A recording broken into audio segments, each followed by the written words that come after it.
This edition of the Ridley Report is brought to you by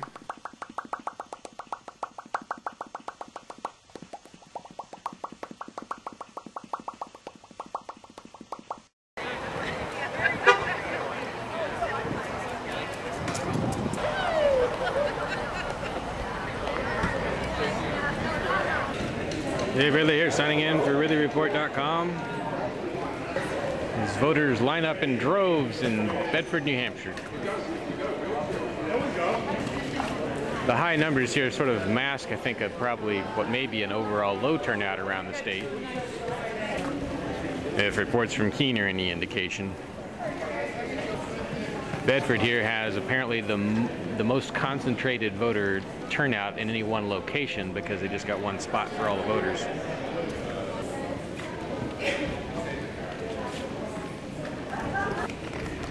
Now, when I came to this voter registration spot to register for the first time in Bedford, I was asked for a driver's license. That was a source of concern for me because, of course, some people don't have driver's licenses, and I think they should have the right to vote. Authorities over in this spot accepted instead a bank card with a photo ID on it. But they asked me for my driver's license number or the last 4 digits of my social. Now, my take on that is that if you're having to give out a driver's license number and or a social security number, then that is discriminatory against people who don't have either. So in my thinking, if Dr. King was willing to sacrifice for the rights of oppressed minorities to vote, oppressed minority races, well, us liberty folk ought to be willing to at least make some noise about the rights of people who don't have driver's licenses or social security numbers. So I declined to give both the driver's license number and the social security number, or at least I asked what would happen if I didn't give those two. And after some conferring, authorities handed me an affidavit which satisfied me as an alternative to the having to provide government ID numbers. So that hasn't changed in New Hampshire. Thought it might have changed by now. There's always stuff tightening up in the U.S. However, authorities warned me that if I used that affidavit, it has a way of triggering investigations from the Attorney General's office. I didn't see anything on the affidavit that was uncomfortable for me to sign. And actually, I don't know of any cases where people have been investigated for signing it.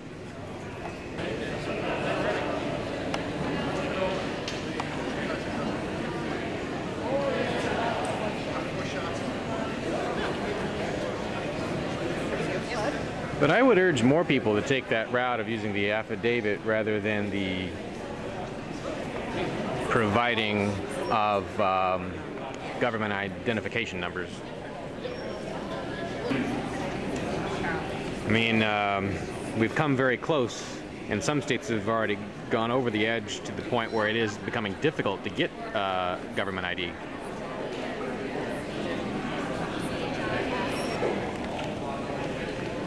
And who wants a social security number?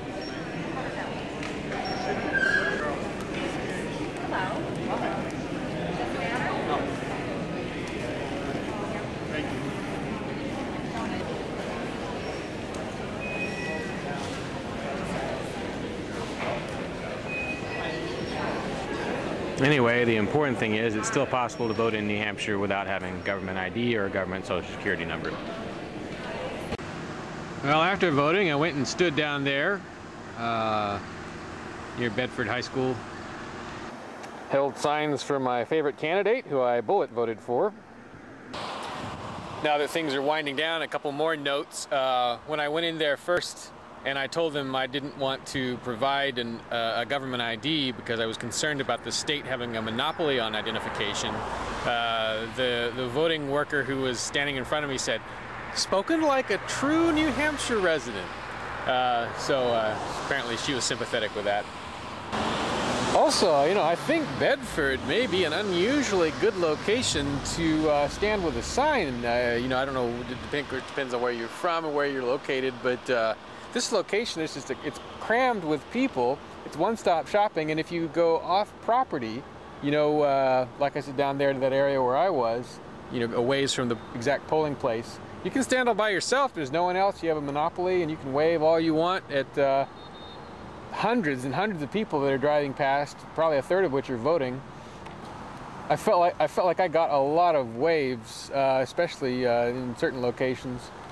I'm not sure what the rules are if you're standing on property, you know, on Bedford High School property. But there's even more options if you do that. But before I leave, it's time to do the traditional thing.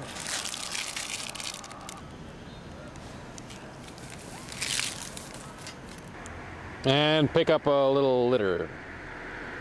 Are you a liberty activist willing to be on the front line against socialism?